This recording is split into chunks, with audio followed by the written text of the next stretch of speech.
விடாமுயற்சி திரைப்படத்திற்கு மிகப்பெரிய எதிர்பார்ப்பு இருந்திருக்கு. அதன் காரணமாக பார்த்தீங்கன்னா, படத்துடைய முன்பதிவு அமோகமாக இருந்திருக்காம். எனவே இந்த படத்திற்கு மாபெரும் ஓப்பனிங் கிடைக்கும் அப்படின்னுமே எதிர்பார்க்கப்பட்டது. அதன்படி பார்த்தீங்கன்னா, ஒரு மேசிவான ஓப்பனிங் கிடைச்சது.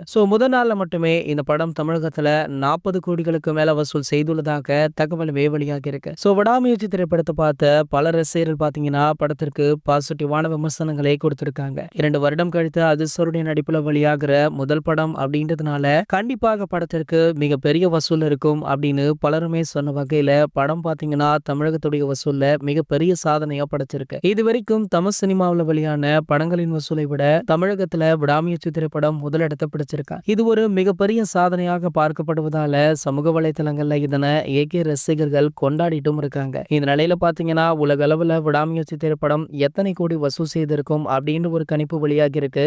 தமிழகத்துல மட்டுமே 40 கோடி. இதனடுத்து பாத்தீங்கன்னா ஓவராலாக உலக அளவுல கண்டிப்பாக இந்த படம் 180 அல்லது 190 கோடி வசூல் செய்திருப்பதாக சினிமா வல்லுநர்களுமே சொல்றாங்க. இதனை கூடிய விரைவிலேயே படக்குழு அதிகாரப்பூர்வமாக ஒரு போஸ்டரின் மூலம் வெளியிட இருக்காங்களாம். அநேகமாக இந்த போஸ்டர் பாத்தீங்கன்னா இன்று மாலை வழியாக வாய்ப்பு இருப்பதாக சொல்லப்படுது. சரி, ஓகே, உங்களை யாரெல்லாம் விடாமுயற்சி படம் பாத்தீங்க, படம் எப்படி இருக்கு அப்படின்ற உங்களுடைய கருத்தை கீழே உள்ள கமெண்ட் செக்ஷன்ல கமெண்ட் பண்ணிட்டு நம்மளுடைய தமிழ் நியூஸ் எக்ஸ்பிரஸ் சேனலை மறக்காம சப்ஸ்கிரைப் பண்ணிக்கோங்க.